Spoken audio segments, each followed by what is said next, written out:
Labour department का एक budget मुख्तस किया जाता है और वो इसलिए होता है कि जी लेबर इंस्पेक्टर जाके देखें जगह जगह मुख्तलिफ फैक्ट्रीज में कि जी वहां पे कोई वायलेशन तो नहीं हो रही। एक बड़ा काम लेबर डिपार्टमेंट के, और भी बहुत सारे काम होते हैं, पॉलिसी बनाती है, बहुत सारी चीजें करती है, लेकिन ये एक बड़ा काम होता है।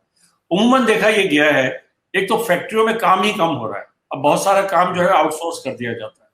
जी जी। दूसरे, जो फैक्ट्री में काम कर रहा है वो भी ठेकेदार को आपने दिया हुआ है, और ठेकेदार को आप ये नहीं मानते कि वो रजिस्टर्ड आजिर है, इसका कोई कानून नहीं है। अगर वो रजिस्टर्ड आजिर हो तो उसी को पकड़ें भाई, कि तू इंप्लीमेंट कर कानून को। और सबसे बड़ी बात है कि लेबर ऑफिसर्स के बारे में ये मशहूर है कि जनाब वो जाते हैं जब, तो बस वो जाके अच्छे अच्छे की रिपोर्ट देते हैं, कहते हैं सब अच्छा है, कोई वायलेशन नहीं हो रही, आप उठा के सब देख लीजिए। कभी भी किसी भी फैक्ट्री मालिक पर कोई जुर्माना, कोई किसी किस्म का कोई सजा नहीं हुई कि भाई आप क्या, और लोगों की हालत देख लीजिए कितनी बुरी है। तो मेरे ख्याल में ये बजट जो जा रहा है लेबर डिपार्टमेंट का, ही तो जाया जा रहा है। इसकी जगह अगर कोई ऐसी ऑर्गेनाइजेशन हो जो यूनियंस को मिलाकर उनकी रिप्रेजेंटेशन पे बनाई जाए, तो वो बैठ के अगर लेबर डिपार्टमेंट में बैठे, किसी कोई सिंडिकेट बनाया जाए कोई इस तरह का, जिसमें मिनिस्टर भी बैठे लेकिन मजदूरों के रहनुमा भी बैठे और ब्यूरोक्रेसी भी बैठे, और एक ट्राइपार्टाइट अंदाज में भले उनको भी बिठाएं, मालिकान को, लेकिन किसी तरीके से कोई ऐसी सूरत हालों को ओवरसी किया जा सके, तो ये बजट बेहतर नहीं इस्तेमाल हो रहा होगा वहां पे।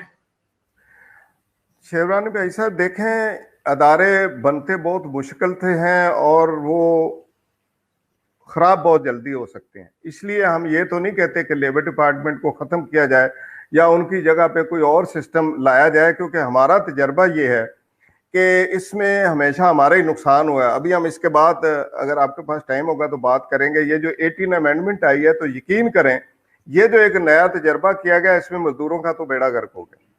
हम इसके आमी थे, लेकिन अभी जो लेबर डिपार्टमेंट की आपने बात की है, जो लेबर ऑफिसर हैं, लेबर इंस्पेक्टर्स हैं, मैं उनकी वकालत नहीं करना चाहता, लेकिन उनकी जो तनख्वाह है ये उनकी जिम्मेदारी है। इसके अलावा उनको कोई बजट नहीं मिलता। वो ये कहते हैं कि जनाब हमारे पास इतना इतना लंबा एरिया है, ना तो सरकार की तरफ से हमें कोई गाड़ी दी जाती है, ना कोई सरकार की तरफ से हमें कोई फैसिलिटेट किया जाता है कि अगर हमने दफ्तर से 20 किलोमीटर दूर जाना है, कोई ब्रिक किलन चेक करना है, कोई फैक्ट्री चेक करनी है, हमारे पास गाड़ी नहीं है, हम बाइक पे जाते हैं, फैक्ट्री वाला हमें अंदर नहीं घुसने देता। तो इसलिए बहुत सारे इश्यूज ऐसे हैं जिसको एड्रेस करने की जरूरत है।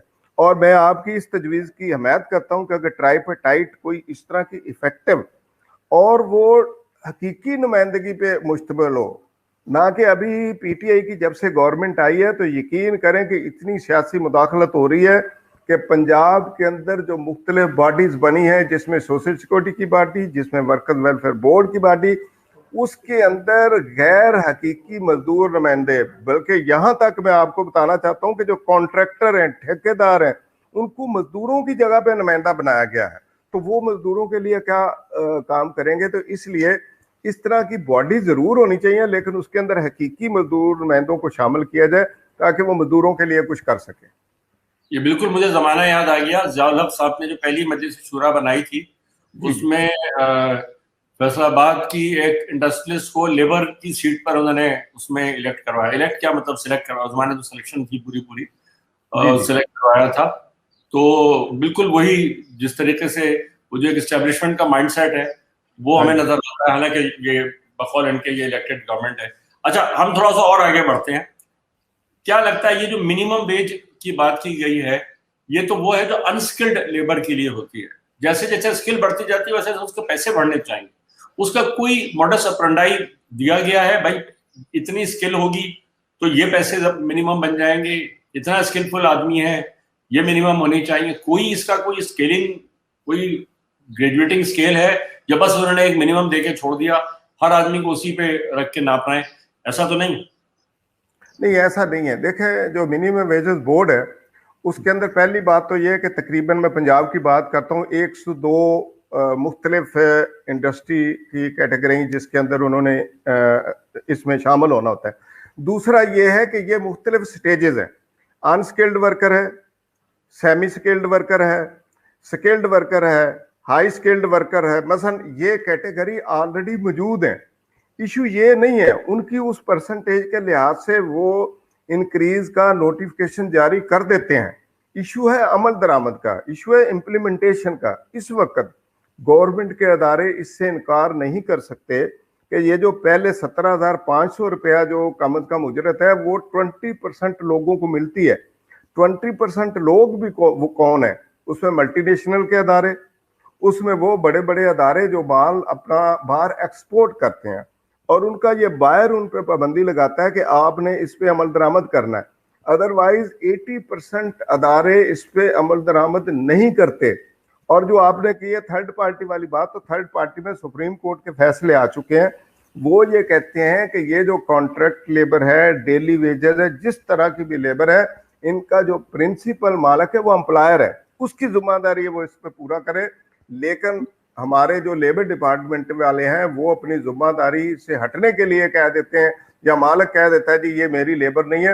हालांकि ऐसी बात नहीं है। इसमें सुप्रीम कोर्ट ने वाज़ेह तौर पे ये कहा है कि तमाम वो लेबर लॉज जो एक परमानेंट वर्कर पे लागू होते हैं, वो चाहे थर्ड पार्टी है चाहे कोई भी वर्कर, उस पर लागू होंगे।